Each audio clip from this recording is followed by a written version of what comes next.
Video. All right. Joanna, how to ask a nutrition and motion. So today's topic is faster running through nutrition. So I'm just going to go through the three basic things, or three aspects. One of it is the anti-inflammatory diet. One is balancing your blood sugar, and the other is a little bit of the meal timing and sports-specific nutrition. But that third one is probably, I should probably come back and talk about the actual meal timing, the what to eat during, before, and after. That's probably a more in-depth thing that I can gloss over it tonight. But anytime you have any questions tonight, go ahead and feel free to just raise your hand and I will answer it. But I'm just going to go through some of the scenarios based on my experience with me as well as my clients in terms of what is going to help you run faster, and you have to pay attention to the nutrition. You can't just you can wing it, and most people, runners, triathletes, most people will think that they have to change their training. It's not the training. If you want to recover faster, you've got to work on the nutrition. You've got to make the adjustments there as well, otherwise your body's not going to respond the way you want it to. And what we as runners want, and as athletes, we want to be able to go run today, go run tomorrow, do it the next day, feel great every single time. When we go to our interval workouts, we want to feel amazing. We don't want to be feeling like we're 90 years old 20 minutes after we're done or 2 days after we're done. And we don't also want to have that feeling of, I'm going to eat the whole refrigerator, the kitchen sink, and everything else in the house because I'm starving. Those are all signs of something's not quite right.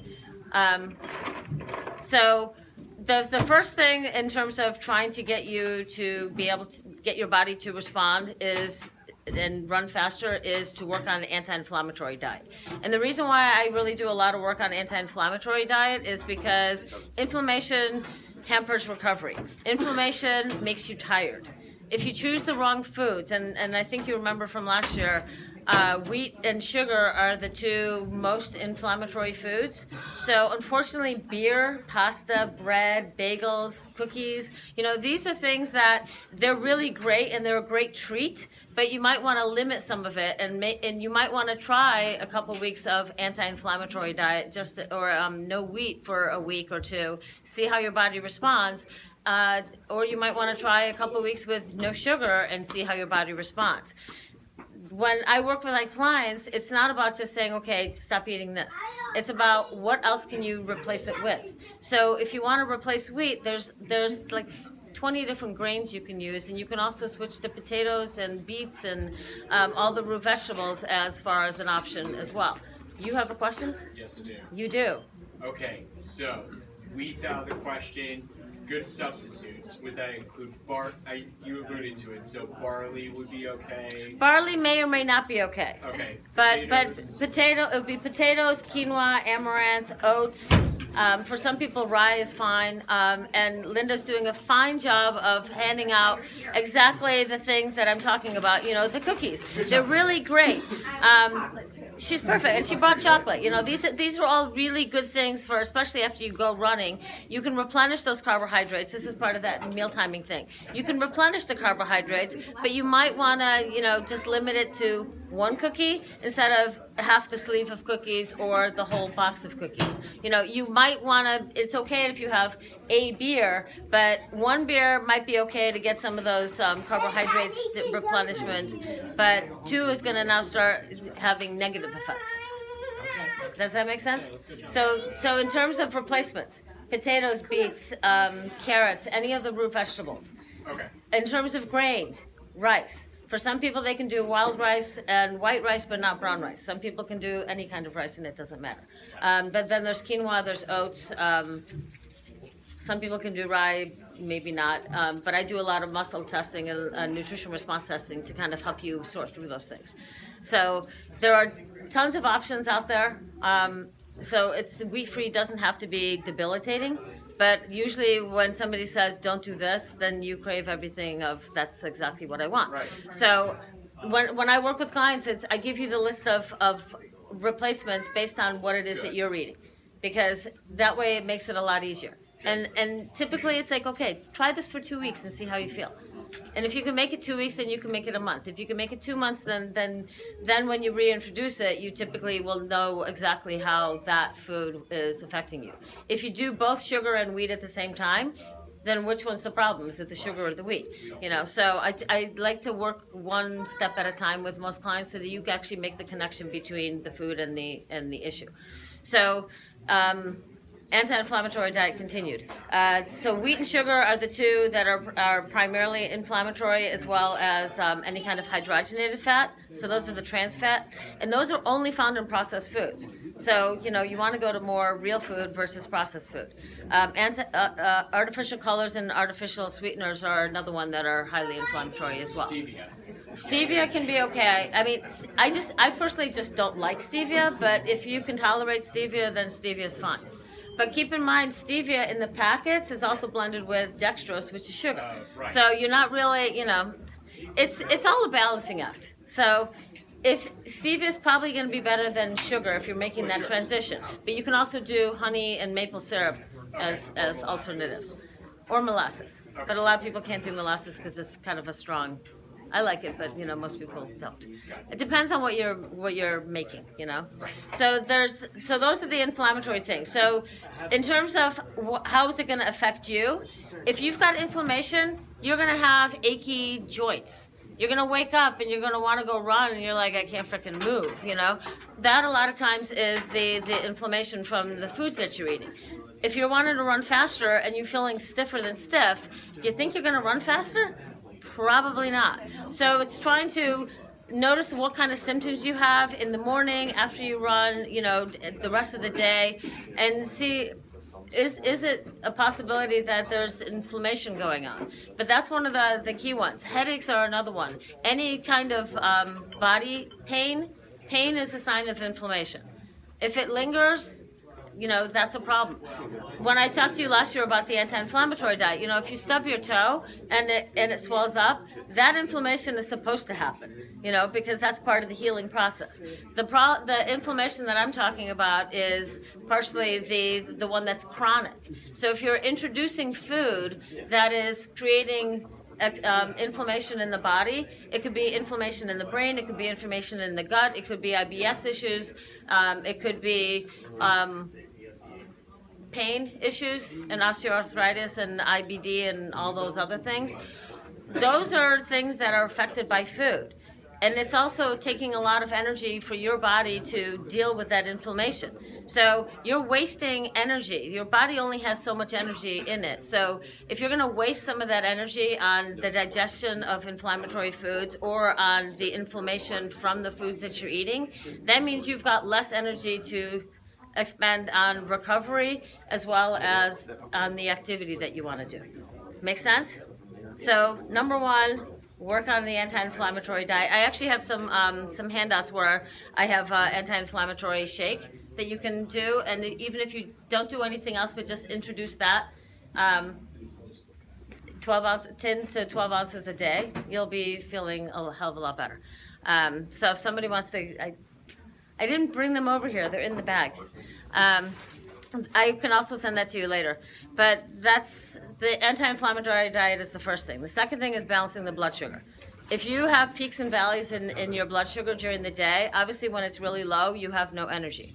And that's going to transpire into, you're going to have a really crappy run, especially if you're running in the evening. Thank you. And actually, you could just, if you want to just pass those out. So balancing the blood sugar is another thing. So what's balancing the blood sugar? Some people call it, a metabolic efficiency plan. Some people call it something else. But it's really trying to eat on a regular basis throughout the whole day. Most people should be starting to have breakfast within an hour of getting up or within an hour of finishing their exercise session. But what's a balanced meal? It's a little bit of protein, it's a little bit of carbohydrate, it's a lot of vegetables, and it's a lot of fat. And as you get older, you want less carbohydrates, more vegetables, more fat, and probably about the same amount of protein. But it's going to be different for every single person because some people can do animal proteins and other people cannot. So it's trying to balance those out for every single person. And we've got 20 people in the room. And it's going to be 20 different programs for everybody because everybody is different. And that's why I work with everybody on a one-on-one basis because, you know, you're an individual and your schedule all day is going to be different than the person next to you. And what works for you in terms of balancing your blood sugar is going to be different than the next person. Make sense? So it's about trying to put those things together. So tonight you went running. So what are you supposed to do afterwards? You know, you're supposed to have that time of that recovery meal. Everybody's having beer and cookies. Thank you, Linda, for the cookies. You know, so those are mostly carbohydrates. So now when you go home, you need to add some fat, protein, and preferably a lot of vegetables too to balance out the blood sugar. Does that make sense? So you want to try to do that with all your meals throughout the whole day. And if you're not doing that, that's when you've got to call me and set up a time to either have a conversation about what you're doing. I have actually a link on there for a 15-minute chat, or you can just set up some time that we can work on the Table to Race program, which is going to help balance that blood sugar so you can actually get that body into burning fat stores for fuel rather than using up all the sugar stores for fuel. Because you got a lot more fat stores in the body and we want to access those for the energy. And that's going to actually help you go faster as well. Because too many carbohydrates just make you sluggish. And if you're eating mostly just carbohydrates through the whole day, you're constantly up and down on the blood sugar fluctuation, but you're constantly in a kind of fatigue state because your adrenals are being taxed by the ups and downs in the blood sugar. Does that make sense? Been there. Yeah. I think we've all been there. My job is to actually help you not understand why you got there, help you get out of it, and help you not do it again. Yeah. So what was the third one that I told you about? The third one is the timing of meals. So depending on when you're running, tonight you're running obviously tonight is tonight. So you run at 6. You should have been eating every 3, maybe 4 hours throughout the whole day, having those balanced meals so that you could have the energy for the evening run. I've got a lot of clients that end up eating lunch at noon and they don't do anything and they're wondering why they're running flat in the evening. Well, it's because you didn't eat anything. You've got to fuel for your run, not just eat because I can take in calories. So it's a little bit of a shift in mindset as well in terms of you want to fuel the run and you want to think about food. I mean, we all think about food, right? But you want to start thinking about the food in terms of, well, when is my next activity? When is my next run? What am I going to ask my body to do? Okay, how am I going to fuel the body correctly with the right nutrients so it can do what I want it to do at 6 o'clock tonight or 6 o'clock tomorrow morning or whatever time it is? So it's about looking at that option too and saying, okay, do I need to plan ahead and make food today for something that I got to do tomorrow or the next day? Do I need to make more proteins tonight so that when I get home I can just grab and eat? Or am I going to go home and actually cook?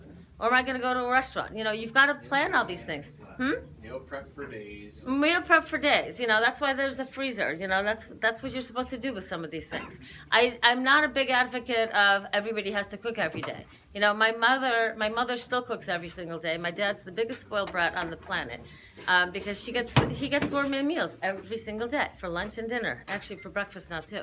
But not everybody has that luxury, and we're busier now. I don't cook every day, even though I love cooking. It's about trying to manage, you know, look at 2-3 days ahead of time and see, okay, what is it that I need to do? Where do I need to cook? Where do I need to cook ahead of time, put into the freezer?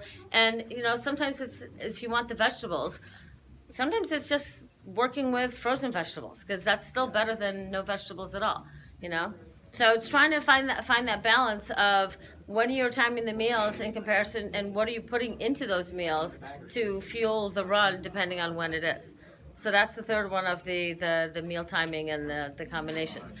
I'll probably come back later in the summer and talk about hydration because that's a whole nother thing, which right now winter won't leave. So you're not really, it won't. Here it is, like April 5th, and winter won't leave. I think the groundhog and Mother Nature got into a spat. So, and I think the groundhog right now I don't know if who's winning, but either way, she's fighting back. Phil, when we find you, we're going to come back after for you. Is that how it is? Okay. So, anybody have any questions in terms of? Yes. Yes. And what's your name? Brian. Hi, Brian. Joanna. Hi, Joanna. Thank you so much for coming on over tonight. Now, as far as eating goes, do you believe in eating like 3 meals and then 3 snacks throughout the day in order to make sure that your metabolism stays a little bit primed, or carb cycling? So any of those? there's all these things. I mean, I'm certified in metabolic efficiency, which is kind of like the ketogenic diet. There's a whole bunch of ways of looking at it, and for some people they need to eat every 3 hours. Others, they're fine eating every 4. It depends on your activity level. It depends on how you're putting the meals together, and also what your activity level is. So if you go run 2 hours on a Sunday and you're starving for the next 2 days and feel like the bottomless pit, then there's something with mismanaging the meals on Sunday. And obviously Monday and Tuesday, because you are hungry every 2 hours and just constantly eating. That's not supposed to be how it is. But for most people, it's eating somewhere between 3 to 4 hours throughout the whole day. Right. Regardless of your training or not training. The more you do, all that means is you've got to work on the sports nutrition during your activity, but you're still eating every 3 to 4 hours after that. Depending on how many hours are left in the day. So if you're training for a marathon and you go run 3-4 hours, then that's a different eating. But afterwards, you have your recovery meal within an hour of being done, and then you're supposed to be eating every 3.5-4 hours after that. Does that make sense? Yes. Okay. Thank you. So it's all about combining the meals appropriately for that individual. There's no one specific way that's going to work for everybody. And that's my job, is to actually help you put those pieces together based on what you're doing now and what's not working. Because if it's not working, it's usually better to have another set of eyes that actually knows what they're looking at. Because it's not about calories. It's actually more about the combination of the calories and putting the pieces together that way. And sometimes it's really about just helping you actually plan the meals. And I have worked with some people where it's literally that we just sit down and plan out a 3-day menu. And this is what you're going to do for 3 days. Because trying to put together a whole week, nobody wants to stick to a whole week. But they can do 3 days and kind of shift things around appropriately to their schedule. But if we actually look at your specific schedule for those 3 days or for that week, then we go, okay, this is where you have to start thinking about it. This is where you can do this, this, and this, and put the meals together that way. So it's a lot easier when you're doing it with somebody like me, just because I know what I'm looking for, but I also have that same kind of goofy schedule that most of you have. So I can put the pieces together for you better. But there's no one way works for everybody. And no matter what anybody no matter what any book says, they're making an assumption that we're all the same. And I know that we're all not. Different ancestry, different schedule, different way we react to stress, different way we metabolize. And I'm actually getting my genomic sports certification, which it's all about your genomic, the gene SNPs. And depending on which gene SNPs we have, you metabolize things differently. So you need different nutrients and different foods for that. So it's a little bit more complicated than just here. Everybody eat this way. So if everybody's going to eat paleo, well, Paleolithic is really, how did your ancestors eat? So where did you come from? Did we all come from by the equator? Probably not. I'm all Eastern European. So a lot of the things that are on the paleo diet make me sick because it wasn't in my genetics. It's not in my culture either. So my body doesn't like it. And that's what I do a lot of work with the clients too, is trying to put those pieces together that actually make your body feel amazing so that you run faster when you want to run faster and you recover faster so that you can go do it again tomorrow. The whole idea is to age yourself younger so you can keep running. And that's what I do.